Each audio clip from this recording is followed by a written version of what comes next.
on Ash Wednesday, the season of Lent and a pilgrimage spanning the diocese. I think it was a great success, a great grace. Now, after 40 days and dozens of churches, this great journey of faith comes to an end. Hi, I'm Christine Persichetti. At the start of Lent, the Diocese of Brooklyn took on a huge intention: travel the expanse of Brooklyn and Queens, visiting different churches the diocese has to offer. It was a long journey, but on Wednesday, Brooklyn Bishop Robert Brennan officially wrapped up the Lenten pilgrimage. Currents News' Katie Vasquez was there for the faithful evening at the Co-Cathedral of St. Joseph.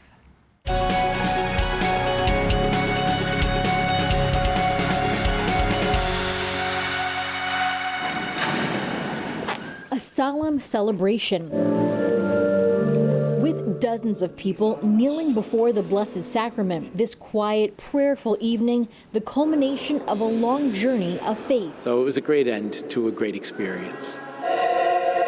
Brooklyn Bishop Robert Brennan has been leading pilgrims throughout Brooklyn and Queens, showing them not only the different churches the diocese has to offer, but giving them a chance to grow together in faith. It's that we flow in and out of different parts of the community, and that's actually a good thing. It's a sign of great vitality. On this final night, pilgrims were joined by two young adult communities, the Jornada movement and the Shalom community. Diocese of Brooklyn Director of Youth and Young Adult Ministry, Father James Caroli, led the night with Eucharistic adoration before Bishop Brennan celebrated Vespers. We're inviting the young adults of our diocese to come together for the end of this pilgrimage so that we would spend some time together in prayer, but also in fraternity as well. This night of prayer and adoration, a final chance for the pilgrims to grow together spiritually ahead of Easter. It's a blessing to spend it with people you know and spend it in a community of Catholics, young Catholics especially, as we're trying to grow that in the diocese. And a chance to pass on the torch to the next generation. I feel like the youth is not the future, the youth is now. And if we don't really go after them and try to bring them in to serve, we're going to lose them. And as Bishop Brennan looked out into the crowd and saw his flock praying together as one, he couldn't help but be proud. I was moved by it. I was moved by the people who went to visit the different churches, who stayed very faithful, persevered along the way, making a great number of them. It's everything I would have hoped for and then a little bit more. Knowing that these people of faith were ready to celebrate Christ's resurrection as one. In Prospect Heights, Katie Vasquez, Currents News. As Katie mentioned, Bishop Brennan led the way through the Lenten pilgrimage. Even with his busy schedule as the Bishop of Brooklyn, Bishop Brennan was able to go to 32 of the 40 stops.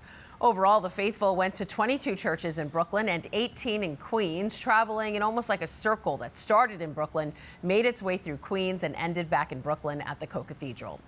Bishop Brennan wasn't alone in taking on a majority of the pilgrimage stops. One woman was able to reach her Lenten pilgrimage milestone.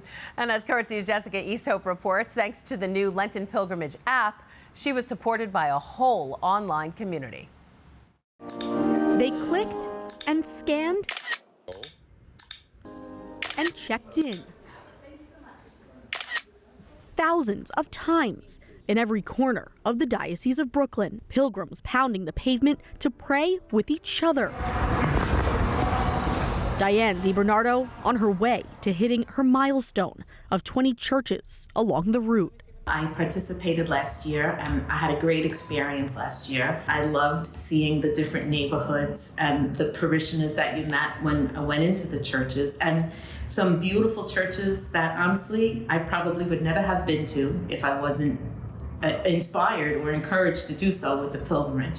Diane spent Monday at her favorite pilgrimage stop yet, her home parish of Immaculate Heart of Mary in Windsor Terrace, with Bishop Brennan. I'm very touched by the participation in the pilgrimage. I think it was a great success, a great grace, thanks to the faithfulness and the effort of so many people. This year, pilgrims checked in on the Lenten Pilgrimage app, which was developed by DeSales Media Group, the communications and technology arm of the Diocese of Brooklyn that operates Net TV. Father Joseph Jabino, vicar for evangelization and catechesis, praised the innovation it took to get it off the ground. I have to thank DeSales Media and acknowledge the incredible team at DeSales. Visitors to our churches from the Archdiocese, from Long Island, the thought of going on pilgrimage and coming to the diocese meant so very much to them. But for pilgrims and diocese officials alike, there was one feature that stood out. The one piece that was the most moving to me were the prayer intentions. People from all over the Diocese of Brooklyn and all over the world got to submit intentions and pray together as one. Clicking on the image of I'm praying for all these intentions, we were unified in that way. And the app did that. It builds community, even in a digital way. Even with an emoji, it builds community. When people reached the end, they realized the pilgrimage was never taking them to a physical place, but making a place in their hearts for Christ and community. Jessica Easthope, Currents News. That Lenten pilgrimage app gained some big momentum over the last 40 days. Here are some stats about just how many people joined in on the journey. 1,072 people downloaded the app to track their progress or pray with the pilgrims. We're told more than 2,500 people checked in at various parishes, and more than 250 prayer intentions were submitted. You can read all about the Lenten pilgrimage from its start to finish online at thetablet.org.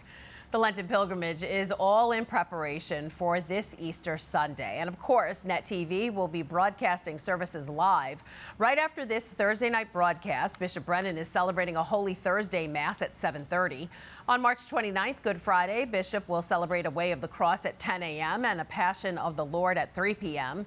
Bishop Brennan will then celebrate the Easter Vigil on Saturday, March 30th at 7:30 p.m. And on Easter Sunday, Bishop will lead the 11 a.m. Mass.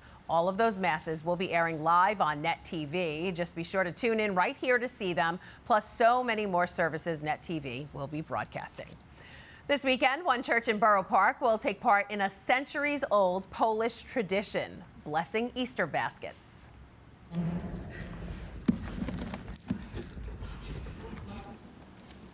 The families at St. Francis de Chantal Church have been decorating the baskets with flowers and other festive touches before filling them with meats, cheese, holy water, eggs, and chocolate.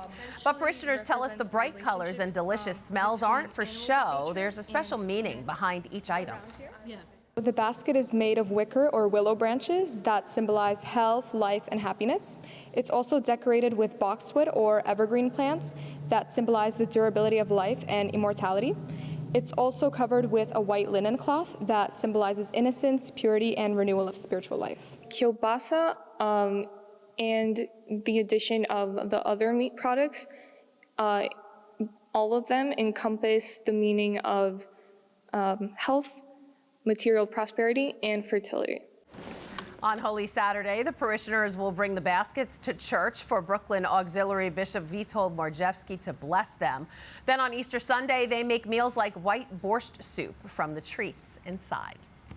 And finally tonight, we want to welcome the newest member of the Currents News team. On Wednesday night, baby Santino Joseph DeLuca was born, weighing in at 8 pounds, 12 ounces. That's a big boy. Mother and baby are doing beautifully. His mom is our senior assignment editor, Raquel DeLuca. She's in charge of helping make all of the amazing Currents News stories covered by our reporters possible. So congratulations to Raquel and her husband, Andrea, on their newest edition. We are all praying for you, and he is adorable. And that is this Currents News update. I'm Christine Persichetti. Thank you for joining us because we are putting your faith in the news. Before we go, we take one final look at the 2024 Lenten pilgrimage. Hope to see you again next time.